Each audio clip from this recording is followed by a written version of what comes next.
사람은 죽고 하나님의 심판대 앞에 서서 우리의 삶의 내용을 정산하게 됩니다. 지금 위에 있을 심판대에서의 정산의 기준을 알고 그것의 기초에서 우리의 시간을 살아낼 때 우리는 성공적인 후회 없는 인생을 살 수 있습니다. 한 번 죽는 것은 사람에게 정해진 일이요, 그 이후엔 정산이 있습니다. 샘 파냐라는 뉴욕 대학 메디컬 센터의 교수가 있습니다. 아주 최근에 몇 년 전에 아주 광범위한 임사체험에 대한 연구를 했습니다. 이 임사체험, Near Death Experience, 임사체험이란 말이 이분은 아예 Actual Death라는 표현을 썼어요. 뭐냐면 임사체험 뭐냐면 사람이 사실상 거의 죽었을 때 하는 경험을 임사체험이라고 합니다.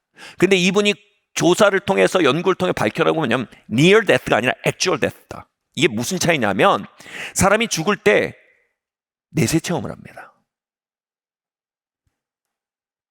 근데 그 내세 체험의 근거가 아직 뇌에 남아있는 전기들이 아직 신경들이 활동하면서 만들어내는 환영, 판타지라고 그동안 생각하고 있었어요.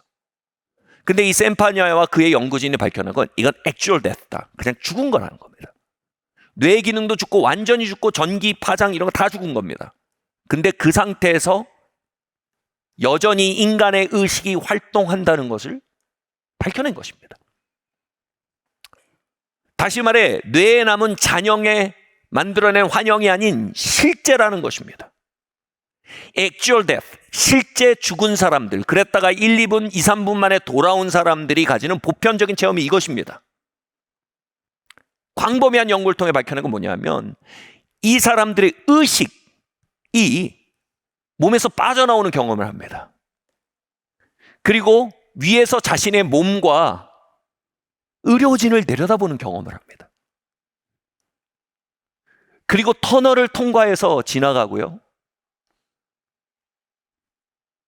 거대한 어떤 인격체 앞에서 자신의 삶을 순식간에 리뷰하는 체험을 합니다. 정산하는 체험을 합니다.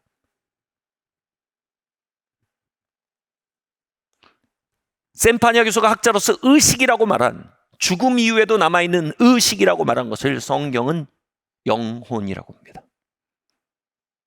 죽음은 끝이 아닙니다. 우리의 영혼이 우리의 몸을 떠나 시간을 따라 영원으로 들어가는 새로운 시작입니다.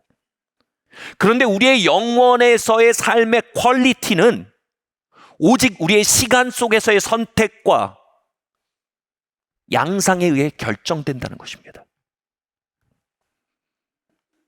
만약 우리가 그 심판대에서 이루어질 정산 방법을 미리 알 수 있다면 그것은 우리의 시간을 보내는 절대적인 기준이 될 것입니다.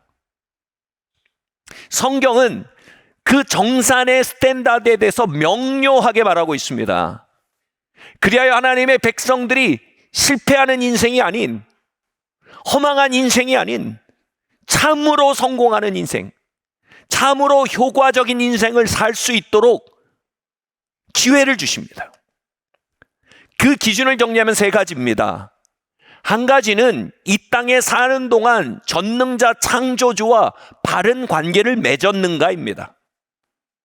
얼마나 완벽한 삶을 살았냐, 얼마나 도덕적인 삶을 살았냐가 아닙니다. 그분과 얼마나 관계를 맺었냐 이겁니다. 이걸 성경에선 믿음의 삶이라고 합니다. 이것은 소위 말해 천국과 지옥을 가르는 기준입니다. 두 번째 기준은요, 그분과의 관계의 기초에 얼마나 그분의 거룩함에 반응하며 살았느냐에 의해 우리의 상급이 결정됩니다. 얼마나 그분의 거룩하심을 닮아갔느냐, 얼마나 그분의 거룩하심을 경외함으로 우리가 그분께 더욱 다가가는 삶을 살았냐에 의해서 구원 이후에도 상급의 차이가 나온다라는 것이 성경의 증거입니다. 세 번째가 근데 대단히 익숙치 않은 개념입니다, 여러분. 그러나 거룩성만큼이나 성경에, 아니 거룩성보다 성경에서 더 많이 얘기하고 있는 기준입니다. 우리의 종교적인 통념은 이 세 번째 기준에 대해 멍텅구리가 되도록 우리의 귀를 닫습니다.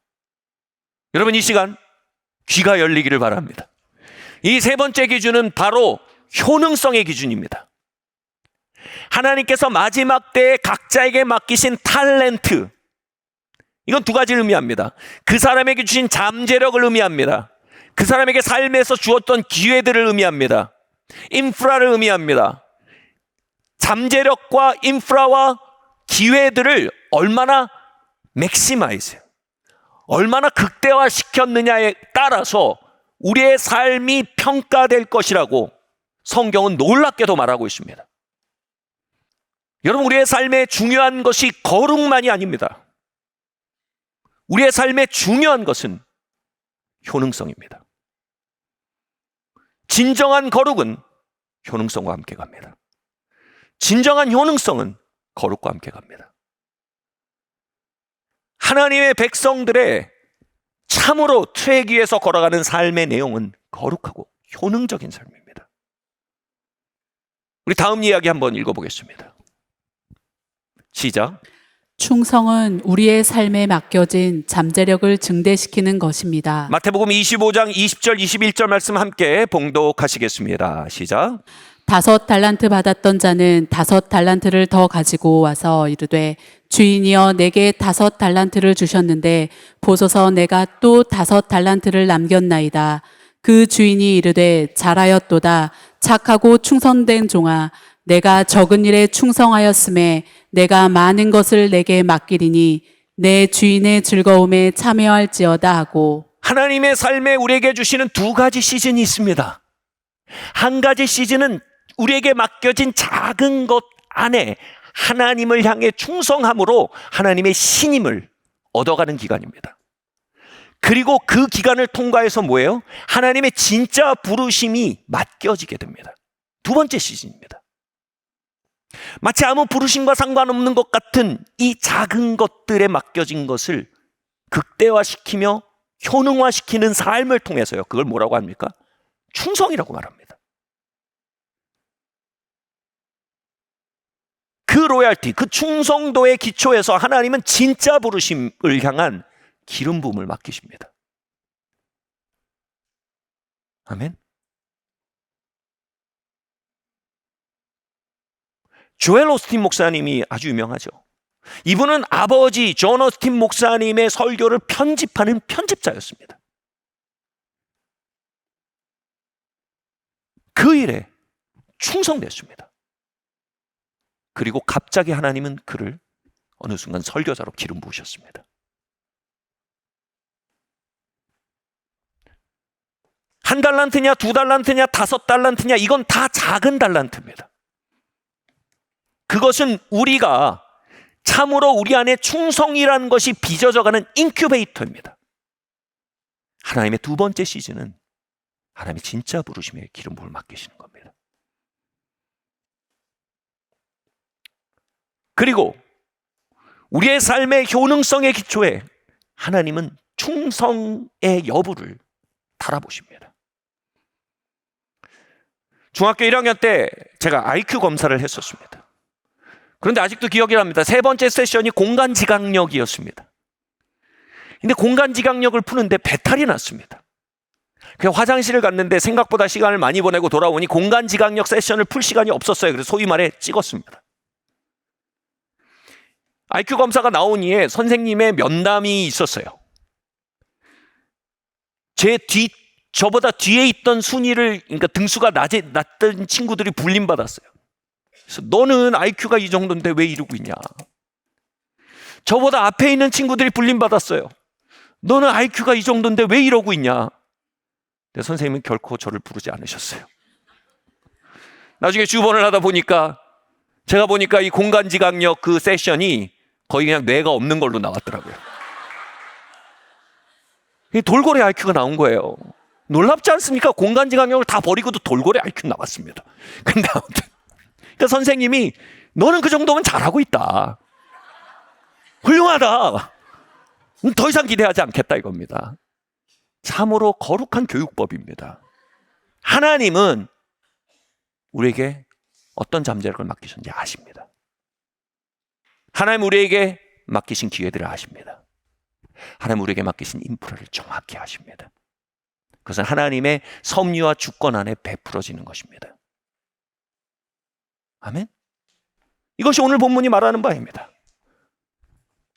그리고 그것의 목적은요, 우리의 충성과 선함을 인큐베이팅하는 하나님의 과도기적 장치입니다. 과거에 제가 대학 시절에 가까이 하던 선교단체가 있었습니다. 대단히 한국 전체에 영향력이 있을 뿐 아니라 전 세계적으로 굉장한 영향을 가지고 있는 정말 효능적인 선교단체였어요. 그런데 이 선교단체의 모임이 일주일에 한 번 있었는데 막 수천 명의 젊은이들이 모였습니다. 그곳에 한 간사님이 행정과 광고를 담당하고 있었는데 저는 그 단체에서 그 말을 처음 들었어요. 저 간사님은 광고에 기름 부음이 있다라는 말을 하는 거예요. 광고에 은사가 있다, 이런 얘기를 하는 겁니다. 모임이 끝나면요, 회중들이 이 광고에 잘 귀를 못 기울입니다. 그리고 설교는 40분, 50분, 찬양은 40분, 50분 막 쏟아붓는 찬양을 합니다. 그럼 광고는 3, 4분 해요. 그런데 이 광고 시간에 이 간사님이 올라올 때 정말 모든 것을 쏟아붓습니다. 그 회중들이 설교와 찬양 이후에 너덜너덜해진 집중력을 다시 모으기 위해서 아주 절묘한 유머를 막 웃깁니다. 그럼 와 하고 웃을 때 정보를 꽉 찔러 넣습니다. 그리고 다시 웃기게 만들고 좀 어려울 수 있는, 좀 불편할 수 있는 얘기를 한번 웃겨놓고 올 때 그 어려울 수 있는 얘기를 찝어놓고 우리 이렇게 합시다. 그럼 모든 사람이 4분 동안 은혜를 받아요. 그분은요, 자신에게 맡겨진 광고라는 기회라는 한 달란트를요, 행정과 광고라는 은사라는 한 달란트는요, 설교와 찬양에 비하면요, 이건 한 달란트처럼 보입니다. 하나님 앞에 탁월하게 사용했습니다. 그리고 여러분, 그 단체에 차기 리더로 누가 세워졌을까요? 그 불꽃 튀는 찬양 인도자들이 아니었습니다. 그 하이라이트가 있던 설교자들이 아니었습니다. 그 광고에 기름 부음이 있던 분이었습니다. 하나님 그분을 그 단체를 이끄는 리더로 일으켜 세우셨어요. 우리는 작은 인큐베이터 안에 살아가고 있을지 모릅니다. 거기에서 우리는 충성을 형성하고 있을 수 있고 불신과 불평과 원망을 형성하고 있을 수 있습니다. 그 작은 인큐베이터 안에 충성을 통해 그 달란트를 극대화하고 있는 이들을 하나님이 신임하신답니다. 아멘. 그 잠재력을 극대화하는 삶이 무엇일까요? 우리 함께 다음 논점으로 넘어갑시다. 함께 읽어볼까요? 시작. 자신에게 주어진 기회와 잠재력에 대해서 하나님이 선하시며 실수가 없다는 것을 믿어야 합니다. 마태복음 25장 24절 25절 말씀 함께 읽겠습니다. 시작. 한 달란트 받았던 자는 와서 이르되 주인이여 당신은 굳은 사람이라 심지 않은 데서 거두고 해치지 않은 데서 모으는 줄을 내가 알았으므로 두려워하여 나가서 당신의 달란트를 땅에 감추어 두었나이다. 보소서 당신의 것을 가지셨나이다. 한 달란트 받은 사람이 이 달란트를 배가시키지 못한, 이 달란트를 가지고 효능적 삶을 살지 못한 결정적인 이유가 있습니다. 그는 찬양을 목놓아했습니다.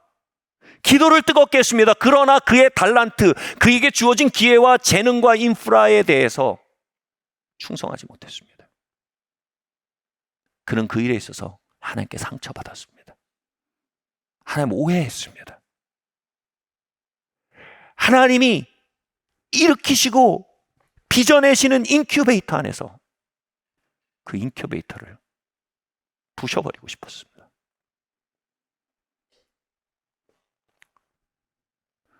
여러분, 우리의 예배는요, 찬양으로 뜨거울 뿐 아니라 우리에게 맡기신 달란트의 충성함으로 올려져야 합니다. 여러분, 질투의 영은요, 누군가 망했으면 좋겠다, 누군가 잘못됐으면 좋겠다라는 공격적인 성향으로 드러나는 경우는 오히려 적습니다. 질투의 영은요, 내가 받은 기회와 내가 가진 재능과 내가 가진 인프라에 대한 자조적인 쓴마음으로 더 종종 그 정체를 드러냅니다. 하나님의 주권과 하나님의 선하심과 하나님의 전능하심과 하나님의 섭리 안에 내 인프라와 내 기회와 내 재능을 보지 아니하고 질투의 영 가운데 그것을 평가하기 시작하면요, 우린 그것을 작다 말합니다. 인색하다 말합니다. 잘못됐다라고 말합니다. 그러면 그 위에 있는 하나님의 섭리에 대해 눈이 멀어버리고 맙니다.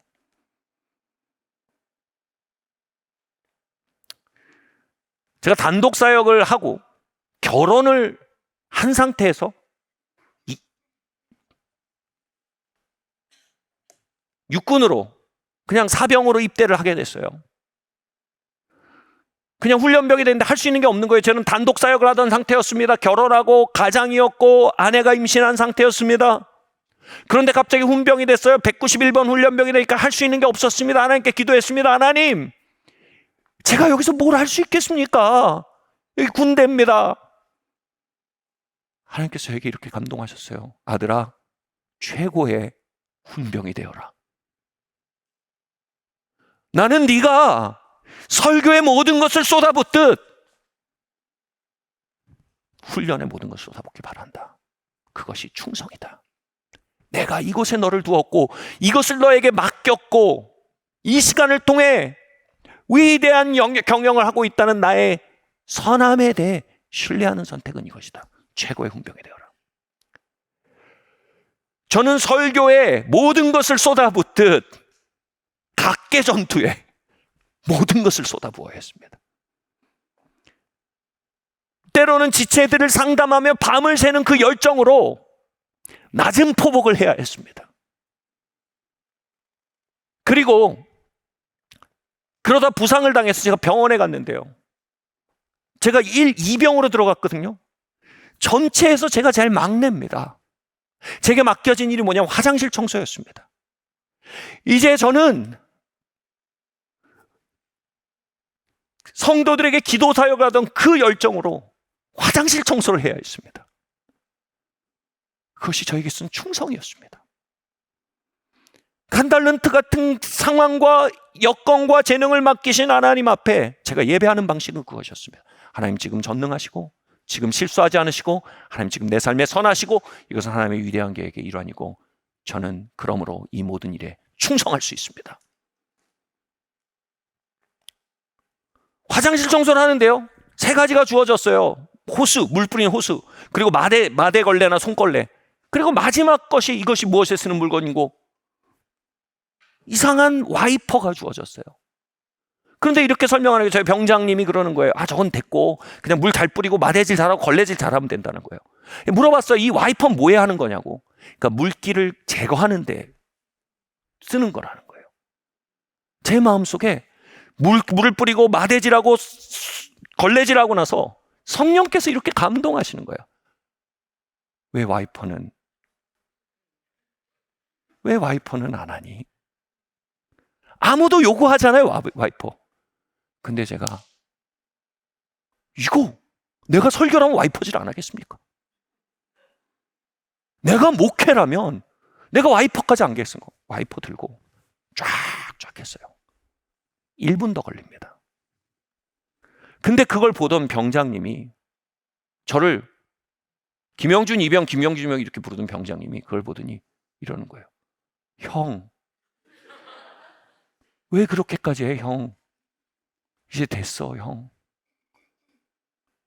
그리고 모든 사람 앞에서 부르는 거예요. 거기 한 몇십 명의 이제 상관들이 있었는데, 아, 우리 영준이 형 밥 좀 타다 드려. 왜냐하면 다른 원리가 제 위에 있다는 거 본 거예요. 강제와 강압과 미니멈을 하는 그 스피릿이 아니라 예배의 영이 있다는 걸 본 거예요. 이병이라고 눌러대지 않아도 움직이는 사람인 걸 본 거예요. 새벽 기도도 갈 수 있고요, 교회 봉사도 할 수 있고요, 교회 여자 전도사님이 계셨는데, 한 할머니 전도사님이 계셨는데 그분이랑 같이 기도하고 사역을 할 수 있었어요. 그리고요, 그 활발한 활동을 할 수 있었던 배후엔 신뢰가 있었어요. 선임들이 다 신뢰한 거예요. 그 신뢰를 얻어낸 돌파구가 뭐였을까요? 와이퍼였어요. 결과적으로요, 점점 하나님의 영이 역사하시기 시작하고, 그 병실에 나중에 주일이 되면요, 앞병실, 우리 병실에서 사람들이 와요. 그리고 제 베드 앞에 모여서 얘기합니다. 병장, 상병, 일병들이 말합니다. 형, 나 교회 데려가줘.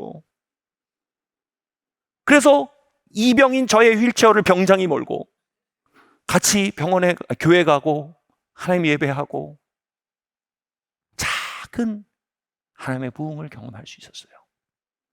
그게 어디서 시작됐을까요? 와이프로 드린 예배입니다.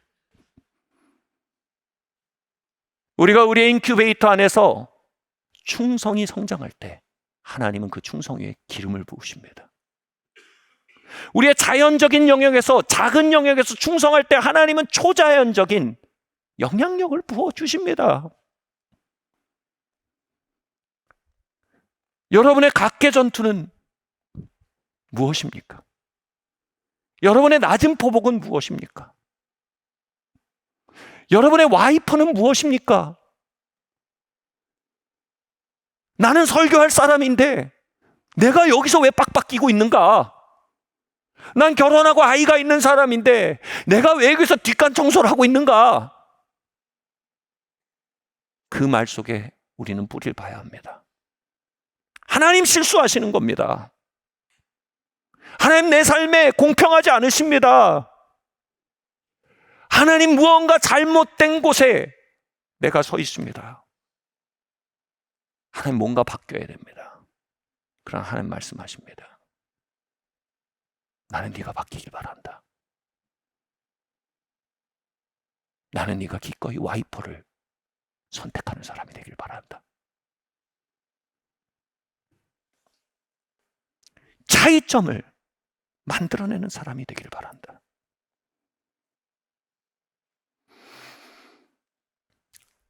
여러분, 그것이요, 우리의 원래적 부르심과 멀어 보이는 일일수록요, 우리의 충성은 더 빠르게 성장할 수 있어요. 왜냐하면 그만큼 믿음이 필요하거든요. 그만큼 예배의 심령이 필요하거든요. 그래서 그 인큐베이팅을 더 촉발시키는 것은요, 내 안에 있던 원래 부르심에 대한 목마름, 그 목마름에서 멀어 보일수록 그것은 강력한 인큐베이터가 됩니다. 아멘. 저에게 이병의 시간을 주신 하나님을 찬양합니다. 가장으로, 담임 목사로 낮은 포복을 하게 하셨던 하나님 찬양합니다. 단상에서뿐 아니라 일상 속에 충성하도록 가르쳐 오신 하나님의 선하심을 찬양합니다. 성과 속은 없습니다. 모든 것은 하나님의 주권 아래 있습니다. 불공평을 보지 마십시오. 그보다 더 큰 하나님의 섭리를 보십시오. 작은 달란트를 보지 마십시오. 그거보다 압도적인 그분의 관대함을 보십시오. 그리고 와이퍼를 들어 올리십시오.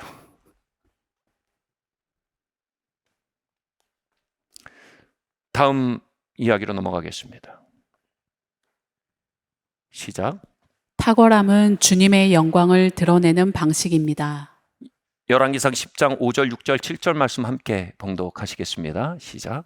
그 상의 식물과 그의 신하들의 좌석과 그의 시종들이 시립한 것과 그들의 관복과 술 관원들과 여호와의 성전에 올라가는 층계를 보고 크게 감동되어 왕께 말하되 내가 내 나라에서 당신의 행위와 당신의 지혜에 대하여 들은 소문이 사실이로다.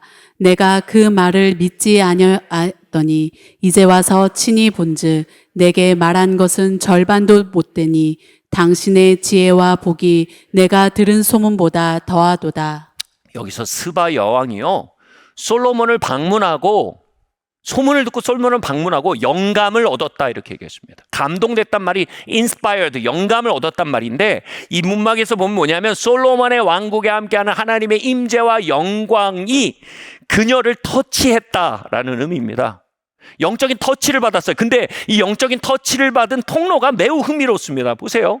뭐라고 되어 있냐면 솔로몬의 거처의 데코레이션과 가구의 배치와 그 시종들이 배치되어 있는, 다시 말해 신하들이 배치되어 있는 그 셋업들, 그 배치들, 그리고 계단, 즉 그 건축 구조를 보고 스바 여왕이 뭐라고요? 하나님의 영광을 받대요. 그리고 더 나아가서 뭐라고 얘기합니까? 그들의 관복과, 관복이 뭐예요? 복식이에요. 옷 입는 거. 그들의 옷 입는 것과 그들의 상차림을 보고 와, 이거 뭐지? 나 솔로몬하고 좀 더 얘기를 해봐야겠어. 이 사람이 뭔가 다른 게 있어. 차별점을 봤다는 겁니다. 나는 이 사람이 가지고 있는 무언가에 대해서 목이 말라. 이거 뭔가 다른데? 이렇게 느꼈다는 거예요. 여러분, 우리에게 맡겨진 작은 것들이 있어요. 그것에 탁월함과 창의성이, 다시 말해 창의성에 기초한 탁월함이 깃들기 시작할 때 그것이 하나님의 영광을 반영하는 거울이 될 수 있다는 걸 얘기하는 거예요. 하나님은 언어적 방식과 비언어적 방식으로 당신을 이 땅에 계시하세요. 다시 말해 성도가 당시 자신의 삶을 관할하는 데 나타나는 탁월함들은 하나님의 영광을 이 세대에 드러내는 비언어적 방식이라는 겁니다. 오늘날 교회 가운데 가장 필요한 것은 하나님의 영광에 대한 비언어적인 증거입니다. 아멘. 그리고 그 비언어적인 증거가 뭔지 보세요. 복식이래요.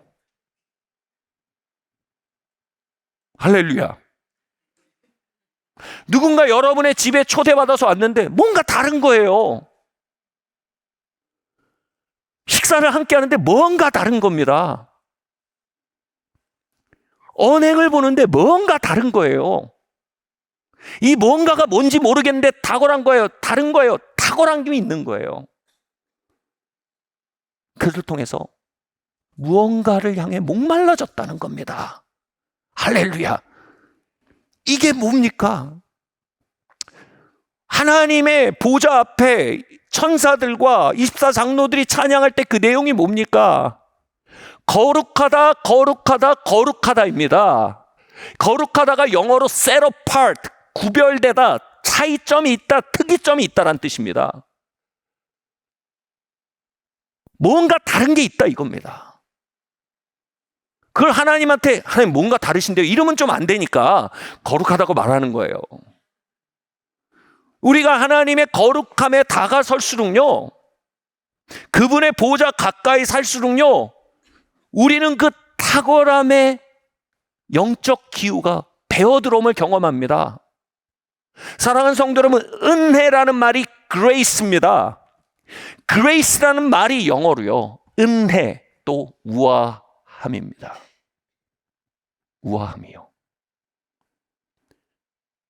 이 집단지성이 오랜 시간 동안 뭘 경험한 겁니까? 사람들이 은혜를 받으면 우아해지더라는 말입니다. 여러분, 세상에는요, 영적인 것을 통역하는 통역사가 필요합니다. 우리가 하나님의 영광과 거룩하심을 통역 없이 우리끼리 즐기면요, 우리는 이상한 사람들입니다. 근데 그것을 통역하는 방식이 뭐라고요? 우리에게 맡겨진 것에 대한 탁월함입니다. 아멘.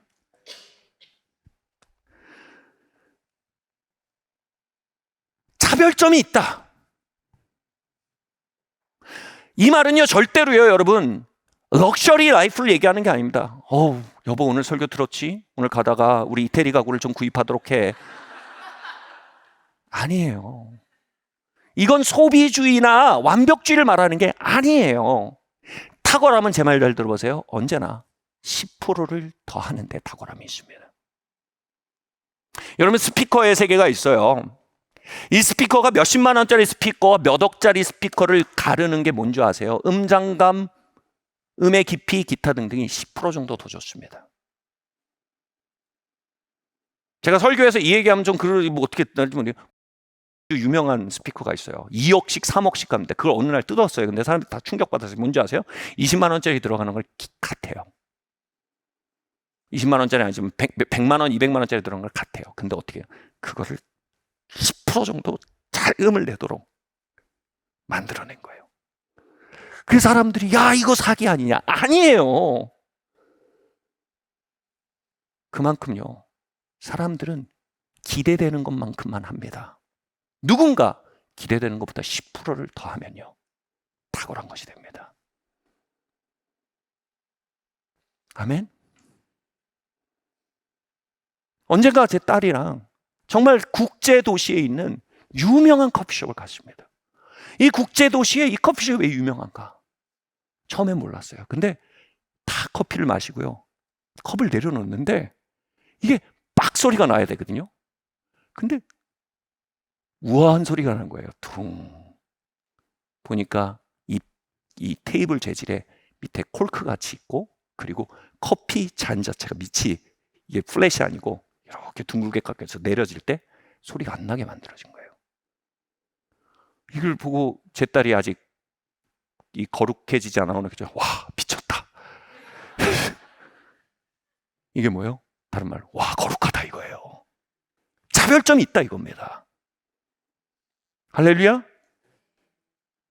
여러분 누군가 산위의 마을 사람들을 볼 때 와 뭐지 미쳤는데? 성화되지 않아오나 할지라도 와 이거 뭐지? 다른데? 여러분 세상 사람들은요 자신의 영광을 드러내기 위해 10%를 더합니다. 넥타이를 한 번 더 고르고요. 머리짱 깎는 걸 한 번 더 어떻게 깎아볼까 싶고요. 2대8 할까 7대3을 할까 하거든요. 세상 사람들은 자신의 영광을 드러내기 위해서요. 거기서 탁월함이 만들어지거든요. 근데 하나님의 백성들은요. 하나님의 영광을 나타내게 10%를 고민합니다. 아멘? 여러분 새해에 10% 나은 라이프스타일이 있길 바랍니다. 우리에게 아직 열방이 맡겨지지 않을 수 있습니다. 옷은 맡겨져 있잖아요. 브랜드가 필요한 게 아니에요. 다리 길이에 맞게 바지 자르는 거예요. 7,000원이면 자를 수 있어요. 막 이만큼 접혀서 입지 않는 겁니다. 제 말 뭔지 아시겠어요? 색깔 맞춰 입는 겁니다. 막 머리가 귀를 덮지 않는 겁니다. 제때제때 씻는 겁니다. 여러분 생각보다요 이것이요 삶에 엄청난 기회들을 엽니다. 맡겨진 것을 관리하는 자들에게는요 더 많은 것을 맡기고자 하는 영적 다이내믹이 따라옵니다. 바꿔 말할까요? 맡겨진 것을 관리하지 않는 사람들에게는요 더 이상 맡겨지지 않고 기회가 달라붙지 않는 다이내믹이 있단 말이에요. 작은 것에 충성하는 자가 큰 것이 맡겨집니다. 말씀을 가벼이 보지 마십시오. 작은 것 말할 때 우리의 언양에 10% 더해진 우아함이 있길 바랍니다. 품위가 있길 바랍니다. 할렐루야. 아멘. 그것은 더 많은 기회와 더 많은 호의와 무엇보다 하나님의 야, 너 이제 충성을 배워가는구나 라는 하나님의 평판이 그 자리에 머물기 시작할 겁니다. 할렐루야. 마지막으로요. 함께 읽겠습니다. 시작. 충성은 배가의 삶을 사는 것입니다. 이사야서 9장 7절 말씀 함께 읽겠습니다. 시작. 그 정사와 평강의 더함이 무궁하며 또 다윗의 왕자와 그의 나라에 군림하여 그 나라를 굳게 세우고 지금 이후로 영원히 정의와 공의로 그것을 보존하실 것이라. 만군의 여호와의 열심히 이를 이루시리라. 아멘. 저는 목회자로서 코로나 기간이 청천벽력 같았습니다. 아니 현장이 닫히는데 뭘 할 수 있단 말입니까? 그리고 사회적으로 반교회적 정서가 정말 전례 없이 강해지는데 뭘 할 수 있단 말입니까? 그때 이사야서 9장 7절 말씀이 저를 회개시키고 흔들어 깨웠습니다.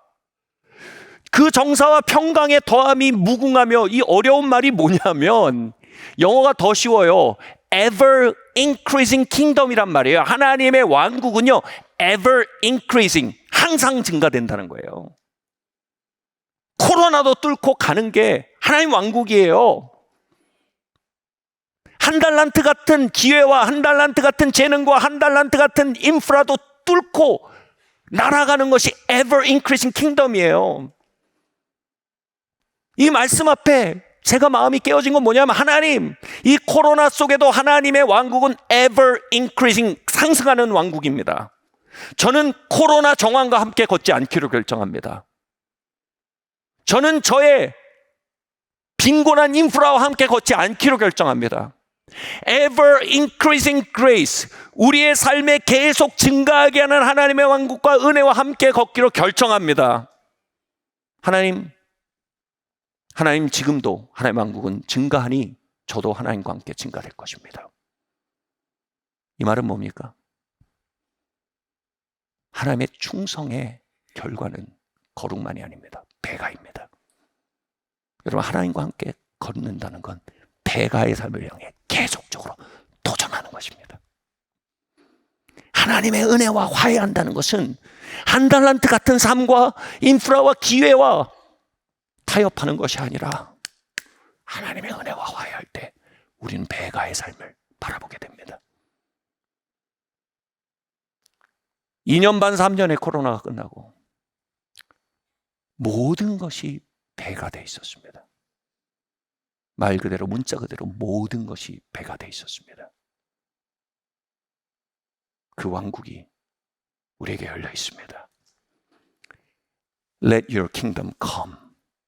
하나님이 한 달란트 같은 삶의 정황에 ever increasing kingdom이 임하기를 원합니다. 아멘. 그 고백의 시작은 뭐냐 하면요, 내 삶을 배가를 향해 세팅하는 겁니다. 유지가 아닌 배가요.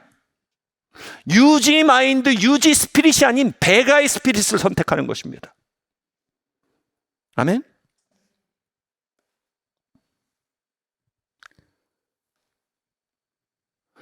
여러분, 배가를 향해 도전하는 삶은요,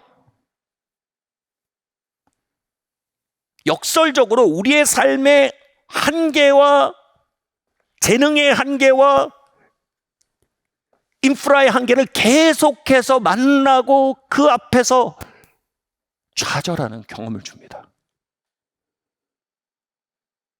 도대체 배가로 나아갈 수 없는 내 능력, 도대체 배가로 나아갈 수 없는 내 인프라, 도대체 배가를 나아가서 그냥 허덕허덕 유지나 겨우 하면 다행이지, 도대체 배가를 목표할 수 없는 내 여러 가지 여건들 앞에 마음을 쓸어내리는 것이 오히려 배가를 목적할 때 가지게 되는 경험입니다.